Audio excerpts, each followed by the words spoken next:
আপনারা আমাদের বাপ সমতুল্য, মুরব্বীরা ভাইয়েরা আমাদের ভাই সমতুল্য। কেন? আমাদের গোড়া হলো দাদা হুজুর, ঠিক তো নাকি? তার উপরের গোড়া সিদ্দিক আকবর, ফারুক আজম, উসমান গনি, মৌলা আলী, আর সব থেকে প্রথম গোড়া হলো আমাদের রাসূলুল্লাহ। জোরে বলুন সুবহানাল্লাহ। কথা বুঝে আসছে? তা যে কথা বলছিলাম, যদি কেউ আপনাকে ঘর ছাড়া করে দেয়, জুলুম করে, অত্যাচার করে, তাহলেও রসুলকে স্মরণ করলে দেখবেন দুঃখ লাগবে না। কেন? আমার নবী, যিনি দোনোজাহানের সুলতান, হকের পক্ষে কথা বলার জন্য জালিমরা তেনাকে জানে মারতে চেয়েছিল, আল্লাহর হুকুমে তিনি পাহাড়ে গিয়ে গাছের পাতা ফল মূল খেয়ে মাসকে মাস জীবন ধারণ করেছে। তাহলে মনটা সান্ত্বনা হবে না? হবে না? যারা আমার নবী করেছে, সেই নবীর গোলাম আমার উপরে হয়েছে, আমি নিজেকে ধন্য মনে করি, ঠিক না বেটি? তাই বলছে, গম মুঝে কিউ কর সতায়ে আপকে হতে হয়ে, দুঃখ আমাকে কষ্ট দেবে কি করে আপনি থাকতে, কেন আমি তো আপনার গোলাম। জোরে বলছেন। कह रहा है आपका रब अंत फीहिम आपसे, कह रहा है आपका रब अंत फीहिम आपसे, क्यों इन्हें दो मैं सजाए, क्यों इन्हें दो मैं सजाए आपके होते हुए। কিয়ামতের দিন আল্লাহ আমার নবীকে বলবেন, হাবিব, এই গুণকে কি করে শাস্তি দেব আপনি থাকতে? জোরে বলুন সুবহানাল্লাহ। আরো জোরে বলুন না সুবহানাল্লাহ।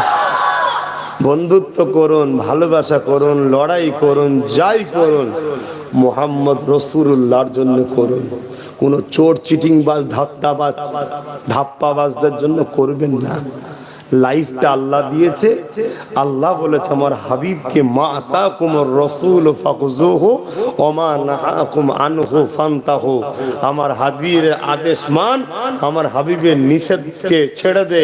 হাবিবের আদেশ মানতে গিয়ে যদি জান যায় দিয়ে দে, জান তো এমনিও যাবে, কিন্তু বন্ধুর আদেশ যদি দিস বেহিসাব জান্নাত পাবি। জোরে বলিস সুবহানাল্লাহ। তাই তো মক্কার মানুষগুলোকে যখন আল্লাহ নবী ন্যায়ের দিকে ডাকলো, সত্যের দিকে ডাকলো, ইনসাফের দিকে ডাকলো, মানবতার দিকে ডাকলো, মক্কার জালিম আবু জেহেল উতবা সাইবা দেখলো মুহাম্মদকে যদি রুকা না যায়,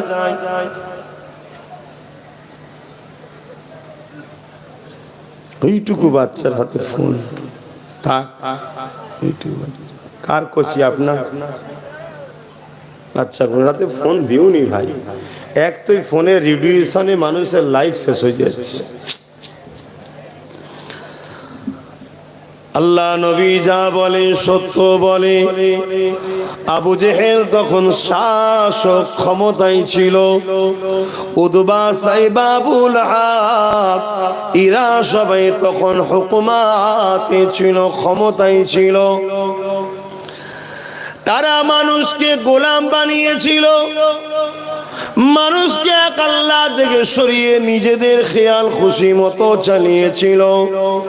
তারা নারীদেরকে ভোগের পাত্রী বানিয়ে দিয়েছিল, তাদের উপরে জুলুম অত্যাচার এমন করত, কন্যা সন্তান হলে জীবিত দাফন করে দিত।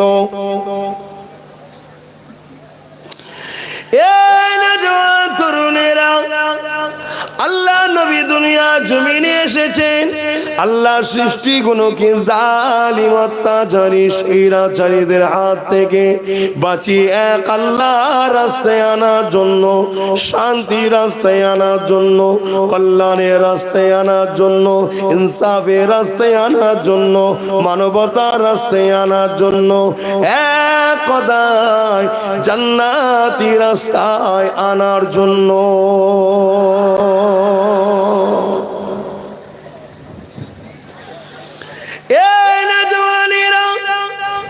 আল্লাহ নবী যখন নাই কথা বলে, আল্লাহ নবী যখন হক কথা বলে, আল্লাহ নবীর দিকে দিকে দলে দলে গরিব অসহায় মানুষগুলো যেতে লেগেছে, মুসলিম মানুষগুলো যেতে লেগেছে, এতিমগুলো যেতে লেগেছে, গরিবগুলো যেতে লেগেছে, বঞ্চিতগুলো যেতে লেগেছে, অত্যাচারীগুলো যেতে লেগেছে।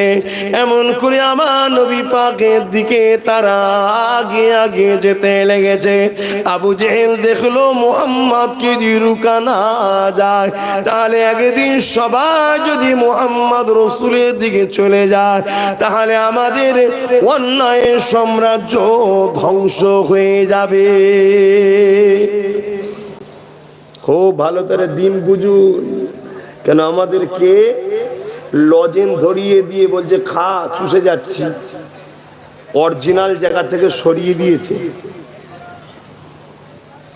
মন দিয়ে শুনবেন, মানার হলে নেবেন, না মানার হলে চলে যাবেন, বুঝছেন? কিন্তু শুনতে হবে মন দিয়ে, যদি আখিরাতের কল্যাণ চায় আর দুনিয়ায় যদি ইজ্জত চান।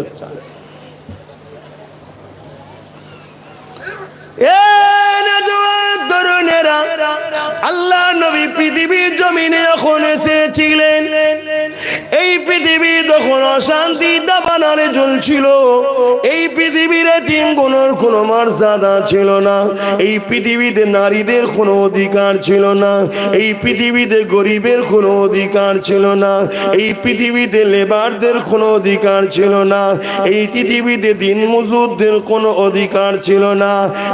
একমাত্র এই পৃথিবীর জমিনে যারা হুকুমাতে ছিল, যারা ক্ষমতাশালী ছিল, তারা সবাইকে দাস দাসী বানিয়েছিল। আমার আল্লাহ পাক তাদের হাত থেকে মানুষগুলোকে আজাদ করার জন্য এবং একত্ববাদের রাস্তায় আনার জন্য, ইনসাফ নাই সত্যের রাস্তায় আনার জন্য আমার রাসূলুল্লাহকে আল্লাহ পাঠিয়েছিলেন। 570 খ্রিস্টাব্দে নবী এসেছিলেন। নবী আমার আস্তে আস্তে বড় হতে লাগলে, নবী আমার 40 বছর যখন বয়স হয়ে গেল, আল্লাহ নবী তখন যে কাজের জন্য আল্লাহ পাঠিয়েছিলেন ওই নবুয়তের কাজ শুরু করলেন। এ যুবকেরা ভালো তাহলে হিসাবটা বুঝবে। 570 খ্রিস্টাব্দে এসেছে, 40 বছর যখন বয়স হয়েছে তখন দিনের কাজ শুরু করেছে। তাহলে 570-এর সঙ্গে 40 যোগ হলে 610 দাঁড়ায়। কত? 610। এই তথ্যটা একটু নিয়ে যান। অনেকে বলে আব্বাস সিদ্দিকী সব কথা বলে কেন? আজকে তথ্যটা আপনারা নিয়ে যান। তাহলে 40 বছর বয়সে ডিউটিতে কাজ শুরু করেছে। তাহলে 570-এর সঙ্গে 40 যোগ করলে 610। নবী মেরাজে গেছে কবে বলুন? 621। মনে থাকবে সবার? কত? 621। 610-এ নবুয়তের ঘোষণা, 621-এ মেরাজ। মেরাজ থেকে নামাজ এনেছে, মেরাজ থেকে রোজা এনেছে। তো মেরাজে যাবার আগে 10 থেকে 21 11 বছর নবী কি করেছে? কি জানা বিষয় না? বিষয় না। এই 11টা বছর নবী কি করেছে?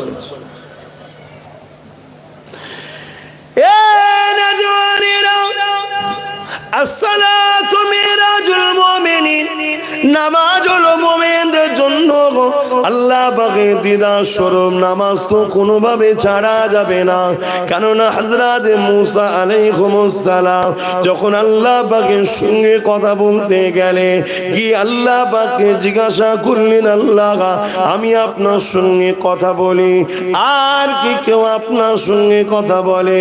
হযরত মুসা আলাইহিস সালামকে আল্লাহ বলেছিলেন, ও হযরত নবী মুসা শোনো গো, আমার একদল স্পেশাল রাখা আছে, যারা দুনিয়ার জমিনে এখনো আসেনি, আসবে। তারা আমি আল্লাহ আমার সঙ্গে কথা বলবে। এ নবী মুসা শোনো, তোমার থেকে তাদের কথা বলাটা একটু ভিন্ন হবে। তুমি আমার সঙ্গে কথা বলতে গেলে তুর পারে আসতে লাগে। তারা যখন আমার সঙ্গে কথা বলবে তুর পার বা কোনো নির্দিষ্ট জায়গায় যেতে লাগবে না, যে কোনো জায়গায় পবিত্রতায় দাঁড়িয়ে দাঁড়িয়ে আমি আল্লাহ আমার সঙ্গে যতক্ষণ খুশি কথা বলতে পারবে। মুসা তুমি কথা বলো, তার জন্য টাইম বাঁধা আছে, বেশিক্ষণ নয়, কিন্তু তারা যতক্ষণ খুশি কথা বলতে পারবে।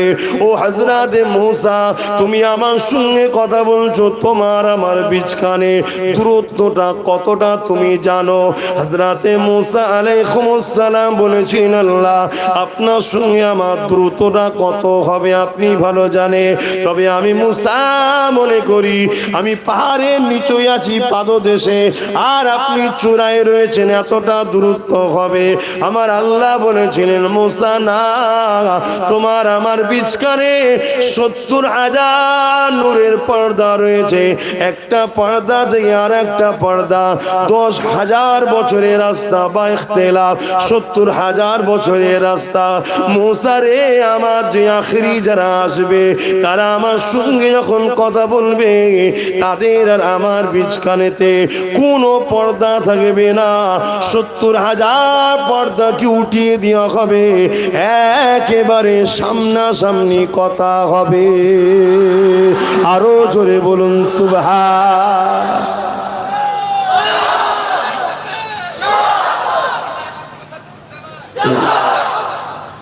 মুসা নবীর তো বড় ইচ্ছা গেল, আল্লাহ আমাকে কি সেই দলের মধ্যে দিয়া যায় না? আল্লাহ বলল মুসা হবে না।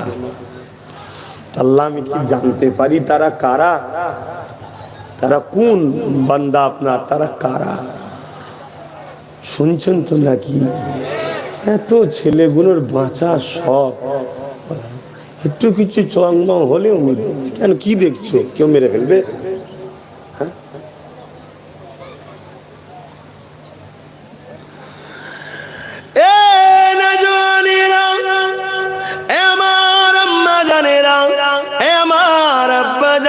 আমার ভাই বোনেরা মন দিয়ে শোনেন, এ জিন্দেগি কারোর জন্য চিরস্থায়ী নয়। কুল্লু নাফসিন যায়িকাতুল মউত, প্রতিটা নফসকে মৃত্যুর স্বাদ চাখতে হবে।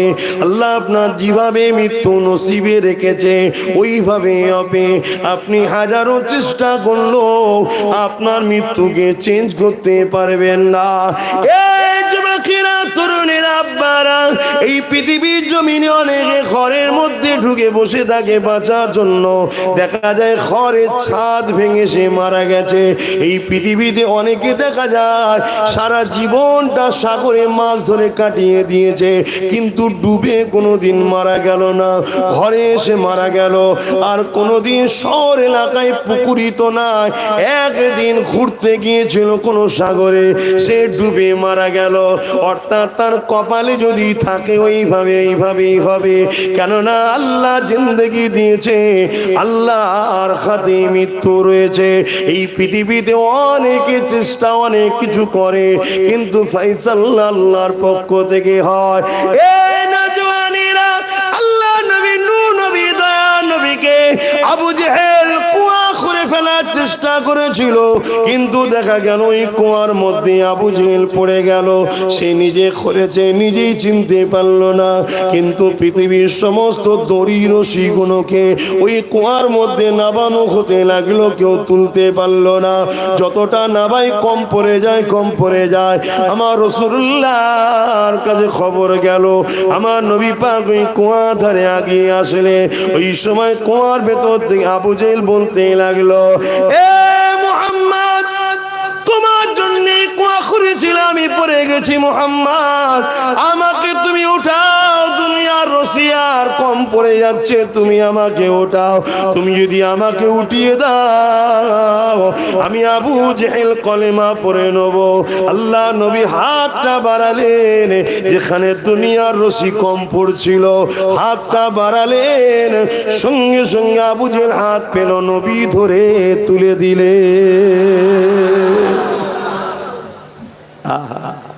দুনিয়া অনেক চেষ্টা করেছে আমার নবীকেও ক্ষতি করার, করেছে এত ভেঙে পড়ছো কেন নবীর উম্মত? হ্যাঁ, ভয় খেয়ে যাচ্ছ? যে ভয় খাবে জানবে সেই শেষ হয়ে গেছে। আর এটাই আজকে শয়তানদের নাম্বার 1 প্রজেক্ট, আমাদেরকে ভয় ঢুকাতে চাইছে। কিন্তু জানে না দুটো যদি ইমানদার থাকে এই দুটোই যথেষ্ট। বলুন সুবহানাল্লাহ। এক মঈনুদ্দিন যথেষ্ট ছিল না? ছিল না। একটাই ঠিক করে দিচ্ছে না, ইমানদার লাগবে বাপ। আর ইমানদার কে? আমি অনেক জায়গায় বলেছি, বলো ইমানদার কে? যার এই হৃদয়ের মধ্যে সবকিছুর আগে সবার উপরে মুহাম্মদ রসুলকে রসুল জেনে ভালোবেসে আদবের সাথে মেনে এলাই, সে হলো ইমানদার। জোরে বলেছে। সে মরা পছন্দ করে তো নবী পাকের মাদ্রাসার একটা ইট বিক্রি করা পছন্দ করে না। আর এখন তো কোটি কোটি মুসলমান দাবি করছে, দেখা যাবে সে কি করছে, নবীর দিনকেই বিক্রি করে দিচ্ছে। কথা মাথায় ঢুকছে না? ঢোকে নে। সমাজের বুকে এমনও লোক ঘুরে বেড়াচ্ছে মাহফিল গুলোকেও শেষ করার প্ল্যান করছে। আপনারা তাদের খপ্পরে পা দেবেন না। নিজেকে মজবুত রাখুন, নিজের দিনের হিফাজতের কথা ভাবুন। আল্লাহ পাকের কাছে মুসা আলাইহিস সালাম জানতে চাইলেন ওই বান্দা কোন কারা? আল্লাহ পাক আমি কি জানতে পারি? আল্লাহ পাক জানিয়ে দিলেন মুসা রে, ওই বান্দা হলো তারা যারা আমার হাবিবের উম্মত উম্মতি হবে। আরো জোরে বলুন সুবহান।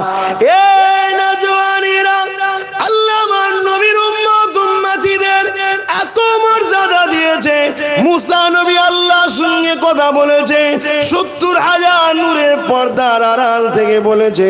একটা পর্দা থেকে আর একটা পর্দা 10,000 বা 70,000 বছরের রাস্তা। মুসা নবী কথা বলতে গিয়ে তুর পারে যেতে হয়েছে। এ যুবক কখনো ভেবে দেখেছো? ভাই বোনেরা ভেবে দেখেছো?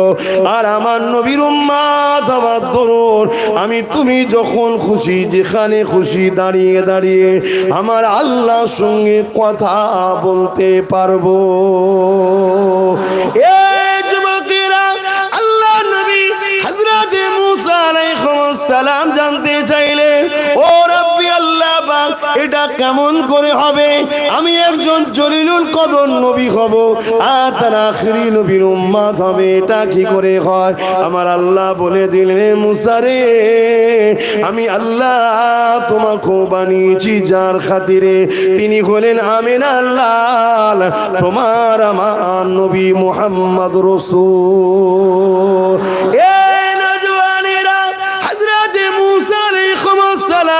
বিস্তারিত জানতে চাইলেন, আল্লাহ পাক জানিয়ে দিলেন, ও হযরত মুসা আমার আখিরি নবীর উম্মতেরা যখন নামাজের মধ্যে দাঁড়াবে, যুবক শোনো শোনো শোনো, নামাজের মধ্যে যখন দাঁড়াবে তারা আমি আল্লাহ আমার জন্য দাঁড়িয়ে গেল, তাদের একেবারে কুদরতি ভাবে আমি তাদের সামনে চলে যাই, 70,000 পর্দাকে সরিয়ে দিই।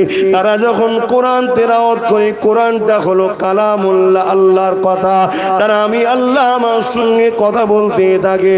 তাদের জন্য জমিনকে আমার নবীর উম্মতের জন্য এই জমিনকে আল্লাহ মসজিদ বানিয়ে দিয়েছে। শুধু পাক পবিত্র দরকার, যেখানে খুশি দাঁড়িয়ে দাঁড়িয়ে তুমি আমি যখন নামাজ আদায় করব, যতক্ষণ কোরআন তেলাওয়াত করব, আল্লাহর সঙ্গে কথা হতে থাকবে। আল্লাহ নবী আরো জানান, যখন তুমি আমি সিজদা করব, তোমার আমার কপালটা আমার আল্লাহ পাকের কুদরতি কদমে পড়ে যাবে। আরো জোরে বলুন সুবহান।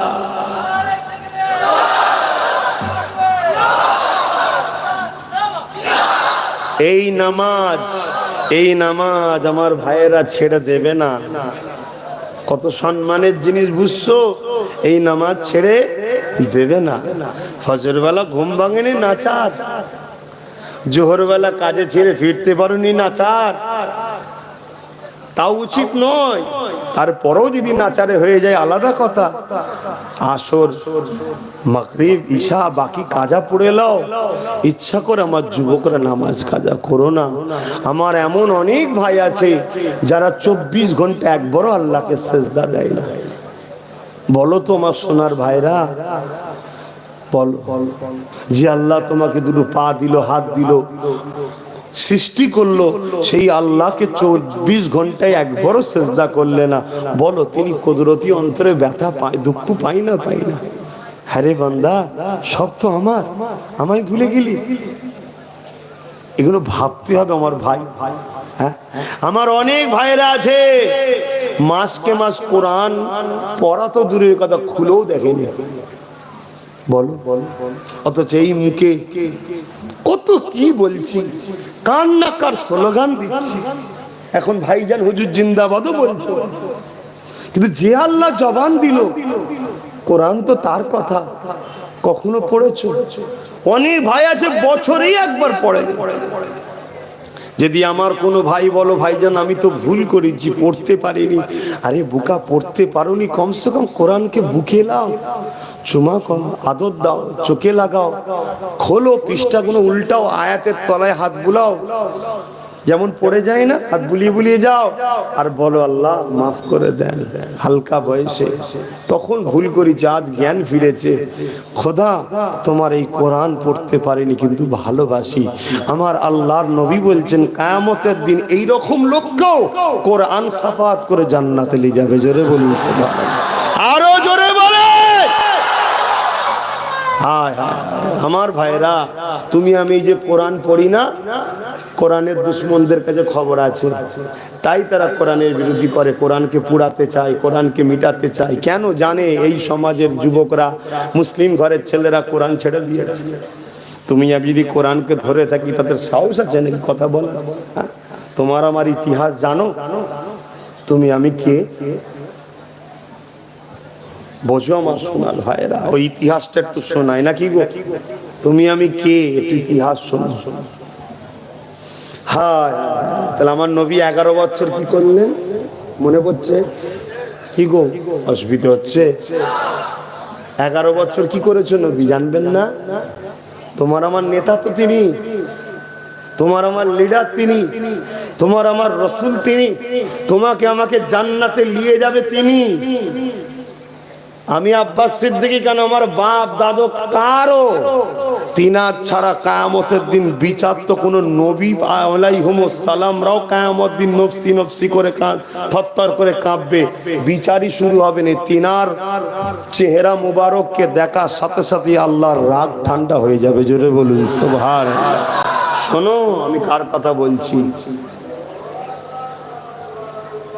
আপনাদের মহল্লায় যে আজকে নামাজ কটা? 4:30 নামাজ হবে, আজান হয়ে যাক, নামাজ 4:30 হবে। যে যেভাবে আছেন একটু এই সুযোগে চেপে চেপে বসা যায় কি দেখুন, কোথা বসবে সব কোলে উঠে পড়েছে। এ তো বিরিয়ানি দিয়ে টাকা দিয়ে আনা নয় রে বাবা, এ মোস্তফা জানে রহমতের প্রেমে সব এসেছে, ঠিক না বে ঠিক গো? একটা কেউ আব্বাস সিদ্দিকীর জন্য আসেনি, সব আমার রাসূলুল্লাহর গোলামি করি তাই আব্বাসকে ভালোবাসে। আগিয়ে আসো, একটু এগিয়ে আসো, এগিয়ে আসো। আল্লাহ তোমাদের উপরে দয়া করুক। আমি যেখানেই যাই ভাঙরের মানুষের জন্য দোয়া করি, জলসাতেও দোয়া করি।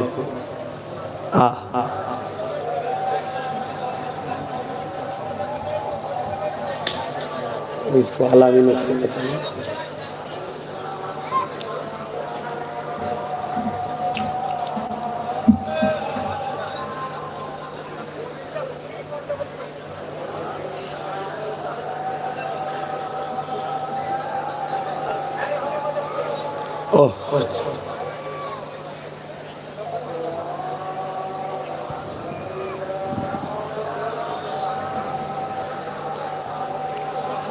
আল্লাহু আকবার, আল্লাহু আকবার।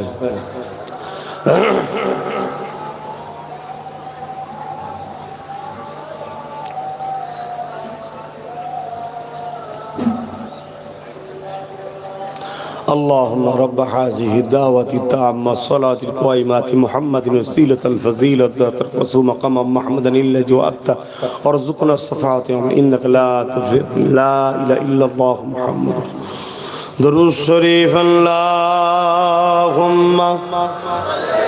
صل على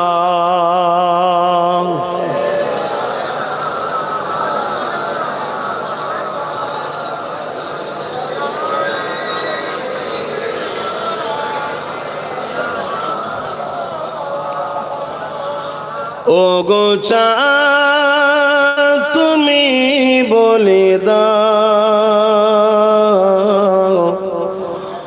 আমার নবীজি কোথায় কোথায় গেলে পাব নবীকে কোথায় গেলে পাব নবীকে পাক নবীজি রোজায় ও গো চাঁদ তুমি বলে দাও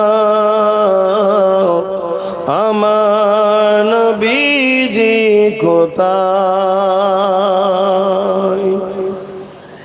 লাখো লাখো হাজিরা হজ পাকে যায় আল্লাহর কাবাকে ধরে তারা যে কয় লাখো লাখো হাজিরা হজ পাকে যায় আল্লাহর কাবাকে ধরে তারা যে কয় ও গো কাবা তুমি বলে দাও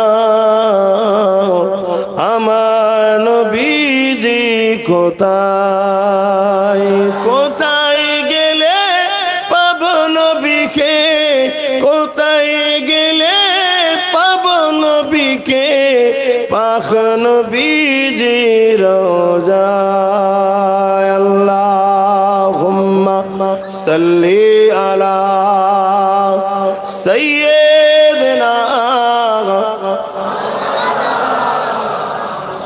ওয়ালা আলি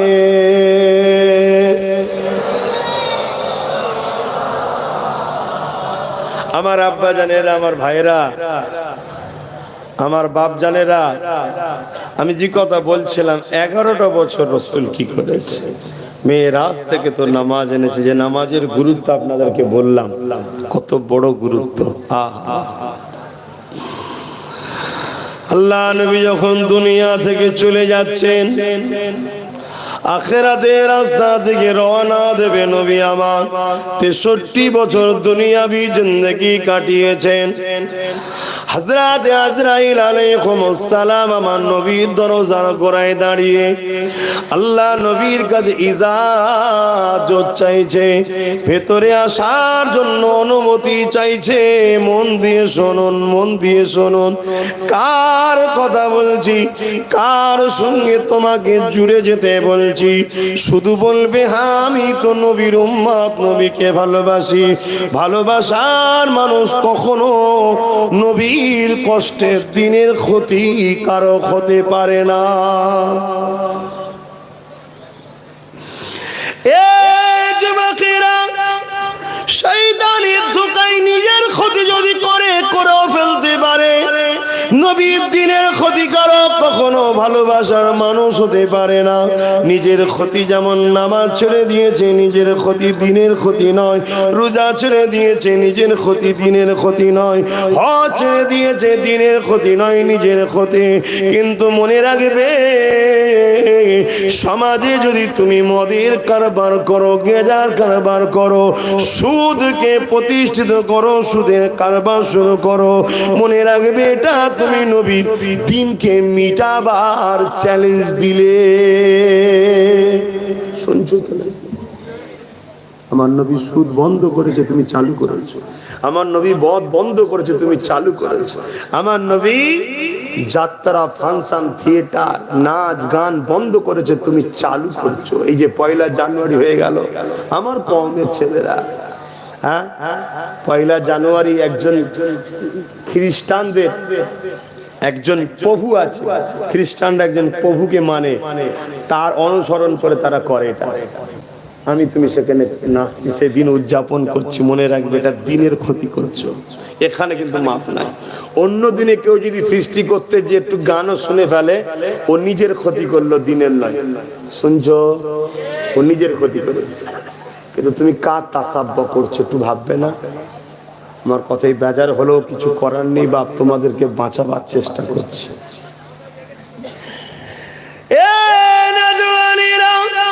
আল্লাহ নবী দিনকে প্রতিষ্ঠিত করতে গিয়ে আল্লাহ নবীর জীবনের ইতিহাস তো তোমরা সবই জানো, এত কষ্ট করেছে আল্লাহ নবী মক্কার জমিনে যখন বার মানুষকে দাওয়াত দেয়, না এদিকে সত্য দিন সাফের দিকে মানবতার দিকে ডাকতে লাগে।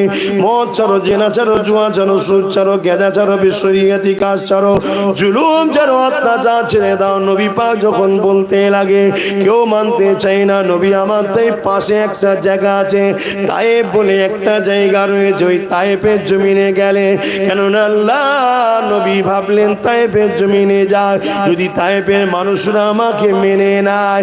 এই যুবকেরা, তরুণেরা, মক্কা তৎকালীন যারা লিডার ছিল, মক্কায় তৎকালীন যারা সন্ত্রাস ছিল, মক্কায় তৎকালীন যারা আবু জিল উতবা সাইবা ছিল, এরা তায়েবের গুন্ডাদের ঘরে, সন্ত্রাসের ঘরে, জালিমদের ঘরে, তায়েবের লিডারদের ঘরে আগে মেসেজটা পাঠিয়ে দিল, মুহাম্মদ তোমাদের এলাকায় যাচ্ছে। ওই মুহাম্মদ যা বলে সত্য বলে, ঠিকই বলে, কিন্তু মুহাম্মাদের নেতৃত্ব মেনে নেওয়া মানে এই যে মানুষকে গোলাম বানিয়েছে, গোলাম বানাতে পারবো না। এই যে মানুষকে লুটতে পারবো না।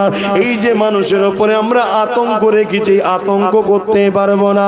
এই যে নারীগুলোকে ভোগের জিনিস বানিয়েছে, এগুলো করতে পারবো না। এই যে মানুষকে মদ দিয়া নিজেদের পক্ষে রেখেছে, এগুলো করতে পারবো না। এ যুবক, গল্প বলছি না, মনে রাখবেন, অনেকে মনে করে কারবালা হয়তো ইমাম হোসেনের সময় হয়েছিল। না না না না, কারবালা ইমাম হোসেনের সময় হয়েছে ঠিকই কথা, কিন্তু যুগে যুগে কারবালা হবে। সব থেকে বড় কারবালা হলো আমার ইমাম হোসেন পাকের ওই কারবালা। তোমার আমার জন্য শিক্ষার মানদণ্ড থাকবে। কারবালা হয়নি কে বলে? যুগে যুগে কারবালা হবে। আর ওই কারবালাটা আল্লাহ করিয়েছে তোমাকে আমাকে শিক্ষা লিবার জন্য। যে ৭২ হলো, তুই জান এজিদের দিকে চলে যাবি না, মজবুত হয়ে থাকবি। কি গো ভাঙরের মানুষ, মজবুত হয়ে আছেন তো নাকি? না আজকের এজিদদের দিকে চলে গেছেন? আল্লাহকে সাক্ষী রেখে বলেন, আজকের হোসাইনিদের দিকে আছেন তো নাকি? হাত লম্বা করে বলছেন তো নাকি? না ধোকা দেওয়া হচ্ছে? মারহাবা। কিন্তু আজকের এজিদ তো আপনাকে মারবে, আপনাকে খুন করবে, আপনার ঘর বাড়ি ভাঙবে, আপনার উপরে লুটবে, আপনাকে কেস দেবে। আপনি ঘাবড়ে যাচ্ছেন কেন? আপনি কি হোসাইনের থেকে দামি? আমি কি হোসাইনের জুতোর থেকে দামি? আমি মনে করি আমি হোসাইনের জুতোও হতে পারি। শুনছেন তো নাকি? তাহলে আল্লাহর দ্বীনের জন্য, হকের জন্য, মানবতার জন্য, ইনসাফের জন্য, ইনসানিয়তের জন্য ইমাম হোসাইন পাকের সাথে কারবালা হয়েছিল। সেদিনের জালিম রাজা, জালিম নেতা, জালিম শাসক এজিদের সাথে লড়াই হয়েছিল না হয়নি? কেন? হোসাইন কি ভুল করেছে? নাউজুবিল্লাহ মিন জালিক। হোসাইন কেন এজিদকে মারলো না? এজিদ সারাবি ছিল নবী সারাবের বিরুদ্ধে। আজকে যদি কোন নেতা, লিডার, এমএলএ, এমপি, মন্ত্রী, পীর সাহেব হোক, পীরজাদা হোক, দাবিদার হোক, যেই হোক, যারা সমাজকে মাতালের পক্ষে নিয়ে যায়, তাদের পক্ষে হোসাইনিরা কখনো যেতে পারে? কথা মাথায় ঢুকছে না? ঢুকে না। সেদিনের এজিদ কি করেছিল? রাজ দরবারে নারী নিয়ে এসে ফুর্তি আনন্দ করত। আজকের এজিদ গুলো কি করছে? খেলার নামে ডেকে নিয়ে যে অর্ধেক উলঙ্গ নারীর নাচ দেখাচ্ছে। তাহলে হোসাইনি কখনো যেতে পারে? তো যদি খেলার এতই শখ হয়, নিজে খেলকে জানা। তবে মনে রাখবেন, হাঁটুর উপরে কাপড় তুলে নয়। কেন? হাঁটের উপরে কাপড় তোলা ফরজ, তরক করাটা হারাম ইসলামে। হাঁটুর নিচেই যেন কাপড়টা থাকে। কথা মাথায় ঢুকছে? আর গাঁটের নিচেই যেন নয়, গাঁটের ওপরে। হাঁটুর নিচেই, গাঁটের ওপরে। কথা বুঝে আসছে? খেলো না। কে মানা করেছে? ইসলামের শরীর চর্চার জন্য খেলাধুলার কথা তো আছে। কিন্তু তুমি যেচ্ছ যেখানে সেখানে শরিয়ত বিরোধী কাজ হচ্ছে নাকি দেখতে হবে না? আমার কথাই ব্যাপার হচ্ছে, সতর্ক করছি। এটা তো ওষুধ নয় যে কাউকে গাল টিপে জোরে খাইয়ে দেবো। আর আপনারা বাচ্চাও না, ভাই বলে ভালোবাসেন, আমিও ভাই বলে বুঝাচ্ছি। যুবকরা, এই রং এনে চুনি, এ রং এনে চুনি। কিছুদিন আগে জাপানে কি ভূমিকম্প আর কি সুনামি হচ্ছে জানো? খবর রেখেছো? নাজে হাল হয়ে যাচ্ছে। কত উন্নত দেশ হওয়ার পরও নাম নিশানা মিটিয়ে দিচ্ছে। আল্লাহ ভাঙরকে হিফাজত করে, বলুন আমি। খাস করে দোয়া করি তোমাদের জন্য, অন্য অন্য জায়গায় গিয়েও দোয়া করি, তাদের জন্য দোয়া করি। সব জায়গায় আমার নবীর প্রেমিকদের আল্লাহ হিফাজত করে, বলুন আমিন। কিন্তু কিছুটা খাস হয়, কিছুটা খাস হয়। আহা, আল্লাহ আমাদেরকে বোঝার তৌফিক দেন। এজিদ কি করেছিল? এজিদ প্রজাদেরকে লুটতো, এজিদ প্রজাদেরকে লুটতো। আমার নবী বলেছিল, না, আল্লাহ সৃষ্টিকে লুটা যাবে না। জোরে বলুন সুবহানাল্লাহ। তাই তো হোসাইন এজিদকে সাপোর্ট করেনি। আমি হোসাইনি দাবি করে বড় গোলজামা পরে বাবারা করবো, আমি যদি হোসাইনের বিরুদ্ধে হয়ে এজিদকে সাপোর্ট করি, আজকের এজিদকে, তাহলে কিয়ামত দিন আমি হোসাইনের সঙ্গে থাকবো কি করে?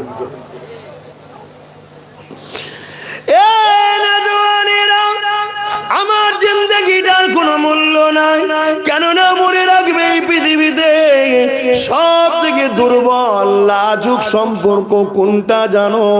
বাপ বেটার সম্পর্ক নয়, মা বেটার সম্পর্ক নয়, স্বামী স্ত্রী সম্পর্ক নয়, ভাই ভাইয়ের সম্পর্ক নয়, বোনে বোনের সম্পর্ক নয়।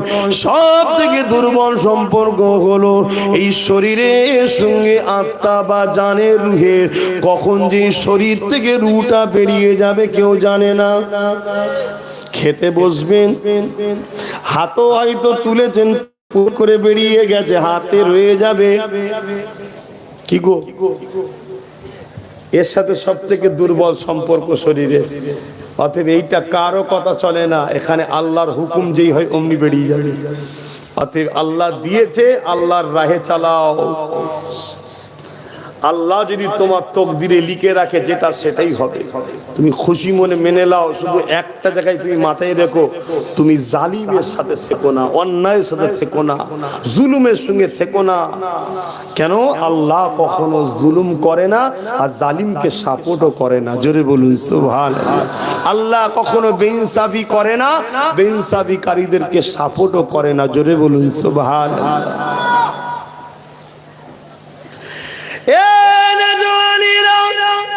আজ ভাঙড়ের জমিনে হাজারো মসজিদ আছে, হাজারো ইমাম আছে, হাজারো আলেম আছে, হাজারো মসজিদ রয়েছে, হাজারো উস্তাদ রয়েছে, হাজারো আলেম হাফেজ ইমাম রয়েছে। কিন্তু আমার রাসূলুল্লাহ যখন জমিনে এসেছিলেন, এই জমিনে মানুষ ইনসাফ কি জিনিস ভুলে গেছিল, এক আল্লাহকে ভুলে গিয়েছিল, মা বাপের মর্যাদা ভুলে গিয়েছিল। এটা এত সহজে ভাঙরে আসে রে। আল্লাহ নবী যখন তায়েফের জমিনে যাচ্ছিল, এদিকে জালিম গুলো আগে থেকে শিখিয়ে দিয়েছে, মুহাম্মদ যাচ্ছে তোমাদের তায়েফে, ওই মুহাম্মদকে রুকে দেবে, মুহাম্মদকে যেতে দিও না। এ যুবকেরা, তরুণেরা, আজ আব্বাস সিদ্দিকী বিভিন্ন জায়গায় গেলে রুকা হয়। এটা আজকে নতুন নয়, নতুন নয়। তারা আমার নবীকে রুকেছে, নবীর গোলামকে রুকবে না আজকে তাদের চালারা। এটা কখনো হতে পারে না, পারে না। সেদিন আবু জেহেল রুকেছে, আজকে তাদের উত্তরসূরিরা রুকছে। সেদিন রাসূলুল্লাহ মার খাওয়া গিয়েছে, আজকে আমাদেরকেও আগাতে হবে। এ যুবকেরা, তরুণেরা, বাপেরা, আল্লাহ নবী, নূর নবী, দয়ার নবী তায়েফের জমিনে গেলে এদিকে চতুর্দিকে মানুষেরা আল্লাহ নবীকে ঘিরে ফেললেন, পাথর ছুঁড়ে ছুঁড়ে মারতে লাগলে। যুবক, একটা বার ভেবে দেখো গো, তোমার জিন্দেগির কি দাম, আমার জিন্দেগির কি দাম। যাকে না বানালে আল্লাহ কায়নাত বানাতো না, যার ঝুলি থেকে কায়নাত এখনো খেতে পাচ্ছে। খুব ভালো তারে মনে রাখবে, তামাম কায়নাতের সৃষ্টি মালিক হলেন আল্লাহ, কিন্তু এই মালিকানার উপরে আমার নবীকে আল্লাহ আল্লাহ পাওয়ার দিয়ে দিয়েছে। অর্থাৎ খাজানার চাবি, সম্পদের চাবি, ধন দৌলতের চাবি, আল্লাহর ভান্ডারের চাবি আমার রাসূলুল্লাহকে আল্লাহ দিয়েছে। আর একটু খুলে বলি বুখারীর হাদিসটা শোনো, আনা কাসিমুল্লাহি ইউতি, বানানে ওয়ালা মাওলা আল্লাহ, বাটনে ওয়ালা আমার রাসূলুল্লাহ। এই যুবকেরা, তুমি আমি দুনিয়ার জমিনে যা পাই সবই আল্লাহই দেয়। তবে মনে রেখে দিও, নবীর দরবারে আল্লাহ দেয়, নবীর ঝুলিতে আল্লাহ দেয়, ওখান থেকে কায়নাতে বন্টন হয়। আকীদা ঠিক করো গো। আজকে নামাজের বাহার রয়ে গেল, মসজিদের বাহার রয়ে গেল, সব রয়ে গেল। দাড়ি টুপি, পীর সাহেবের অভাব নেই, পীরজাদারও অভাব নেই, আলেম উলামা মুফতিরও অভাব নেই, মুসলমানেরও অভাব নেই। শুধু অভাব রয়ে গেল দুটো জিনিসের, নবীর প্রেম আর আদব হৃদয় থেকে বেরিয়ে গেল। এই নবীর আদব প্রেমটা হৃদয় থেকে বেরিয়ে যাওয়ার জন্যই তো আমরা চোরকে দেখো ভয় লাগে, মাতালকে দেখো ভয় লাগে, খুনিকে দেখো ভয় লাগে, চরিত্রহীনকে দেখো ভয় লাগে। কিন্তু যাদের হৃদয় ঈমান ছিল, তারা বদরের জমিনে যখন দাঁড়িয়ে গিয়েছিল, 1000 আবু জেহেলের লোক ছিল, তাদের হাতে তরোয়াল ছিল। আর তারা যারা নবীর পক্ষের অধিক ছিল, তাদের আগে ঢাল ছিল, তীর বল্লম ছিল, ঘোড়া চিরে উঠছিল। আর যাদের ঈমান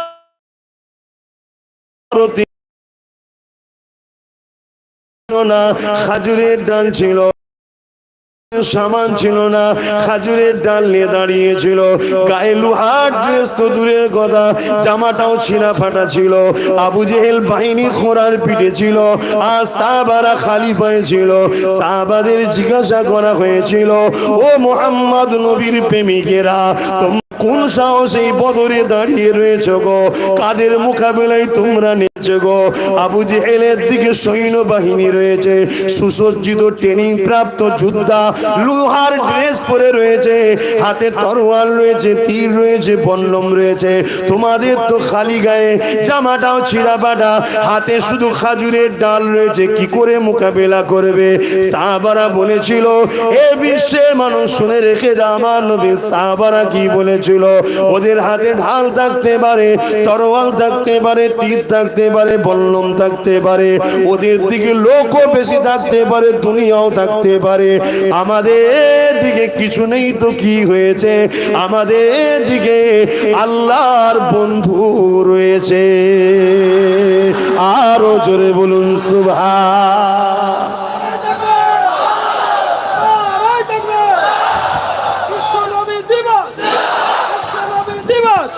বড় ভাইজান হুজুর পীর কেবলা, আমার স্লোগান দিতে হবে না ভাই, আমার নবীকে দিলে আল্লাহকে দিলে হবে।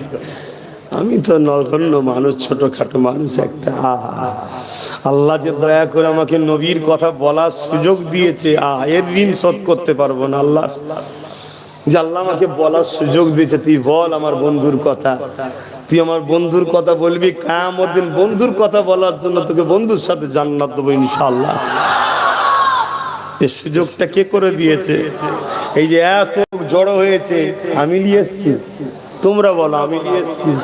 আল্লাহ জড়ো করে দিয়েছে। যা আমার নবীর গোলাম আসছে, যা সবচেয়ে বস, আল্লাহ নিয়ে এসছে তোমাদের ঘরে, ঠিক না? আবার আসলেও বিপদ। যে আব্বাস সিদ্দিকীর মাহফিলে যা বিপদ আছে না, তারপরেও আল্লাহ জড়ো করেছে না করেন? যা যা। আর যাদের ঈমান আছে, গুনাহগার, প্যান্ট শার্ট পরা, দাড়ি চাচা, নামাজ কাজা করে, ভুল করে, আর সব গুনাহগার, অস্বীকার করছি না। আমি তো মনে করি যতজন আছে এখানে, শুধু নয় পৃথিবীতে যত লোক আছে ঈমানদারদের মধ্যে, কোনো কাফেরের সাথে তুলনা করি না। ঈমানদার আমার নবীর ভালোবাসার মানুষ যত আছে, সবার মধ্যে সব থেকে বেশি গুনাহগার আমি। কিন্তু তারপরও জান্নাত তিনি বলেন কেন? লা তাকনাতু মির রাহমাতিল্লাহ। আল্লাহ বলেছে, ওরে আমার দাস, ওরে আমার আব্বাস, তুই আমার রহমত থেকে নিরাশ হোস না। এই আয়াত সবার জন্য, আমি আমার ক্ষেত্রে লাগাচ্ছি, তুমি তোমার ক্ষেত্রে লাগাও। আল্লাহ তোমাকেও বলেছে, ওরে আমার দাস রে অমুক, তুই আমার রহমত থেকে নিরাশ হয়ে যাস না, তুই তওবা কর, আমি আল্লাহ বড় গফুর। 200 বছরের মনে আছে তো, শুরু তো বলেছিলাম, তাহলে আল্লাহ মাফ করবে ইনশাআল্লাহ, ঠিক না বেটি? কিন্তু তাদের মাফ নেই যারা বেঈমানের সঙ্গে মিশে আমার নবীর উম্মতদের মারে, যারা বেঈমানের সঙ্গে মিশে আমার নবীর মাদ্রাসাকে যারা ক্ষতি করে, তাদের সাথে শক্তিশালী করে। আজকে একদল লোক বোলডুজার দিয়ে মাদ্রাসা ভাঙছে না ভাঙে নেই? চেনেন না তাদের ঘরে? এই কারা মাদ্রাসা বোলডুজার দিয়ে ভাঙছে জানেন না? জানেন না? তাদের যদি কেউ সাথ দেয় আল্লাহ তাদেরকে ছাড়বে? এই জোরে বলেন। আর একদল লোক আবার মাদ্রাসা শিক্ষক বন্ধ করে দিচ্ছে। কেন বন্ধ করে দিচ্ছে? যাতে শিক্ষক না থাকলে ছাত্র দেবো না, ছাত্র না হলে মাদ্রাসা। তাহলে একই মাদ্রাসা ধ্বংস করছে না, করেনি? কিন্তু এ বেটাকে চেনা একটু বড় মুশকিল। কেন বলেন তো? এই টুপি মাথায় দিয়ে ঘরে ঘোমটা দিয়েও আসে, বুঝতে পারছেন না? বলেন। তাহলে আমার নবী এই জন্যই তো বলেছিল, উম্মত রে আমার কথা শোন। নবী বলেছে কি?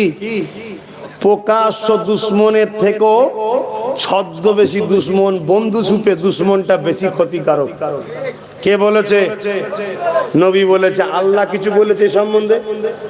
কি গো শুনবেন না? কোরআন পড়েন তো নাকি?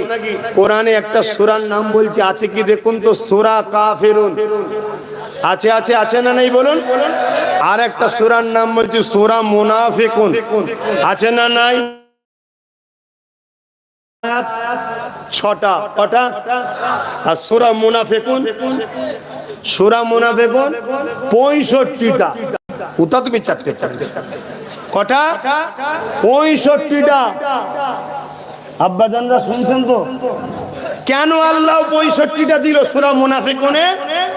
আল্লাহ বুঝাতে চেয়েছেন এটাই যে শোন, সূরা কাফিরুন 6টা আয়াতেই বলে দিয়েছি কেন তাদেরকে চিনা যায়, তারা তাদের থাকবে, তোরা তোদের থাকবি। কিন্তু মুনাফিক এত ডেঞ্জারাস জিনিস, দাঁড়িয়েও রাখবে, টুপিও পড়বে, ওয়াজও করবে, বাবারাও করবে, নামাজও পড়বে, ঈদও যাবে, বকরা ঈদও যাবে, গোশও খাবে, সব করবে, কিন্তু তোর সব হাঁড়ির খবর